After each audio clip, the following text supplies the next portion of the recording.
कौन इंटॉलरेंट है और अजान को लेकर जो ये मांग है उसमें क्या गलत है? देखिए अंजना जी, जहां तक अजान का सवाल है, मैं मीट पर बाद में आता हूँ, कौन हलाल खाता है कौन क्या खाता है, क्योंकि सबसे लास्ट में हमारा नंबर आया है। अगर अजान से कोई तकलीफ है तो उसके लिए हिंदुस्तान में कानून बना हुआ है। आप पुलिस स्टेशन में रिपोर्ट कीजिए कि साहब इस माइक तेज बज रहा है, बजना चाहिए नहीं बजना चाहिए, निकालना चाहिए नहीं निकालना चाहिए। इसका ये मतलब नहीं है कि आप मस्जिद के दरवाजे पे 50 आदमी खड़े हो जाएं, जय श्री राम के नारे लगाकर मर्यादा पुरुषोत्तम भगवान श्री राम का नाम बदनाम करने लगे, जय श्री राम के नाम। एक पंडित जी माइक पे खड़े होकर के कहते हैं, गाड़ी में बैठ करके ऐलान करते हैं कि मुसलमानों की बच्चियों को निकाल के बलात्कार करेंगे, जनता जय श्री राम के नारे लगा रही है। तकलीफ यहाँ होती है। एक बंदा कहता है कि हथियार उठाओ और टूट पड़ो। एफआईआर दर्ज हो गई है। सुन तो लीजिए, देखिए एफआईआर दर्ज होना अपनी जगह है, माहौल अपनी जगह कैसे है? माहौल बिगड़ना यहाँ पे मस्जिदें हैं जो कानून को मान नहीं रही हैं साहब, और आप कह रहे हैं एफआईआर दर्ज होना अपनी जगह है। क्यों नहीं मानते कानून? किसने कहा? जब देश की सर्वोच्च अदालत ने 2005 में कह दिया, जब बॉम्बे हाई कोर्ट ने रूलिंग दे दी 2016 में, इलाहाबाद हाई कोर्ट ने कह दिया कि अजान आपका मौलिक अधिकार है लेकिन लाउडस्पीकर आपका मौलिक अधिकार नहीं है, तो अजान करिए, मुअज्जिन जो है वो बोले मुंह से। हिंदुस्तान में जिस हिसाब से कानून बना हुआ है, रात में 10 बजे के बाद सुबह 6 बजे से पहले लाउड स्पीकर पर पाबंदी लगी हुई है।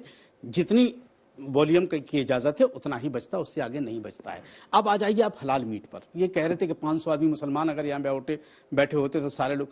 संबित जी और संगीत रागी साहब, मैं चैलेंज करता हूं आप दोनों लोगों को कि एक समुदाय, एक पूरे समुदाय में से, पूरे मुल्क में से 5 आदमी का नाम बता दीजिए जिन्होंने आपके ऊपर जबरदस्ती कहा हो कि आप झटका का खाइए, हलाल का खाइए, झटका का मत खाइए। किसने कहा है आप? अरे तबीयत है आपकी, आप जो चाहे खाइए। कौन आपके मुंह में डाल रहा है बोटी को घुसड़ दे मुंह में के लिए खा भाई, हलाल का ही हराम का है? कौन आपके मुंह में रख रहा है? क्यों जबरदस्ती का इशू बना रहे हो? और जहां तक नवरात्रि का सवाल है, मैं ये कहता हूं कि बिल्कुल नवरात्रि में मीट कटना बंद होना चाहिए, हर हाल में बंद होना चाहिए। सबकी भावना का सम्मान करना चाहिए।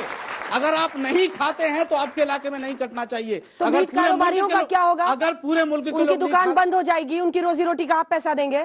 ये तो सरकार को, ये फिर अब सरकार पे आ गए। अभी तो आप बड़े धार्मिक नेता बन रहे थे। फिर सबसे बड़ी बात अंजना जी, आपका चैनल बहुत अच्छा चैनल है, इसमें कोई शक नहीं, बहुत देखा जाता है। मैं एक बात कहना अच्छा, आज आपने सर्टिफिकेट दे दिया। मैं एक बात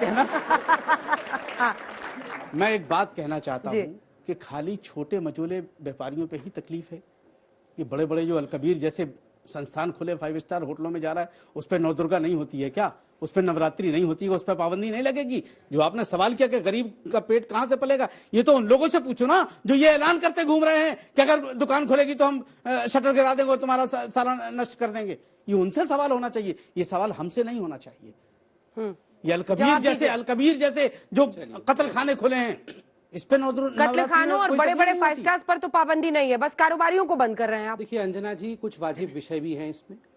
सही बात है, कारोबारियों को और जनता को भी परेशान नहीं करना चाहिए। कौन क्या खाएगा ये उनका इंडिविजुअल चॉइस है, कोई थोपा नहीं जा सकता किसी पे। नवरात्र के समय कोई नॉनवेज खाना चाहता है, बिल्कुल खाना चाहिए उसको, हम कोई नहीं है, देश का संविधान उसे रोक नहीं सकता। मगर 2-3 सेंसिटिविटी होती है जो देश में मुझे लगता है अमूमन लोग मानते भी हैं। जैसे कि मंदिरों के पास कम से कम वो जो मटन वगैरह टांग के रखते हैं वो नहीं करें, ताकि एक दृश्य वैसा ना बने जिससे हमारी सेंसिटिविटी हर्ट हो। यही कई लोगों ने कहा है और मुझे लगता है कई जगह ये माना भी जाता है। जैसे मस्जिदों के सामने भी कई ऐसे जानवर होते हैं जिनको काटा नहीं जाता है, क्योंकि उससे भी सेंसिबिलिटी कई हर्ट होती है। तो एक दूसरे के सेंसिबिलिटी के प्रति हम सेंसिटिव रहें। और ये हमारे सरकार आने से पहले भी कई राज्यों में, मुंबई में जब जैनों का कार्यक्रम त्योहार चलता है उस समय मीट दुकान बंद रहती है। मगर मेरा ये स्पष्ट मानना है कि इंडिविजुअल चॉइस है, कौन क्या खाना चाहता है, कैसे खाना चाहता है, बस इतना है कि हम एक दूसरे के प्रति सेंसिटिव रहें। ठीक है, एक सवाल ले लेते हैं। जी, बस आपने ये बोला कि इश्यूज पहले क्यों नहीं उठे, काफी सारे ऐसे इश्यूज थे। आपको नहीं लगता इसका रीजन ये भी होगा कि पहले अवेयरनेस नहीं थी, और अब जब लोगों में जागरूकता बढ़ रही है और लोगों को अपने राइट्स के बारे में पता चल रहा है, एडवांस हो रहा है, तो सब क्वेश्चन पूछेंगे और ये सबका राइट है, चाहे वो हिंदू हो या मुस्लिम। अंजना जी, मैं छोटा सा एक जल्दी से देखिए वो जो प्रश्न किया है उसने बहुत स्वाभाविक प्रश्न किया है। कल तक आप एक प्रकार से चीजें को आप बढ़ा रहे थे, अब जब हिंदुओं के बीच में इस प्रकार की सेंसिटिविटी आई है तब ये इसका विरोध करना शुरू किए हैं।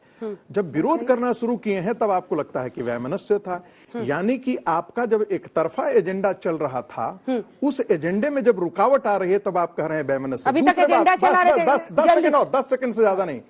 इन्होंने एक कहा कि से एक पुजारी ने इस प्रकार की बातें की। कश्मीर के अंदर जब रोज दिन दहाड़े नारे लगाए जाते थे कि तुम अपनी माताओं और बहनों को यहां छोड़ करके भाग जाओ या तो इस्लाम में कन्वर्ट हो जाओ, तब इस देश का मुस्लिम समाज आकर के कितनी दिनों सड़कों पर आकर के लड़ाई लड़ा के हम हिंदू भाइयों के साथ खड़े होते हैं।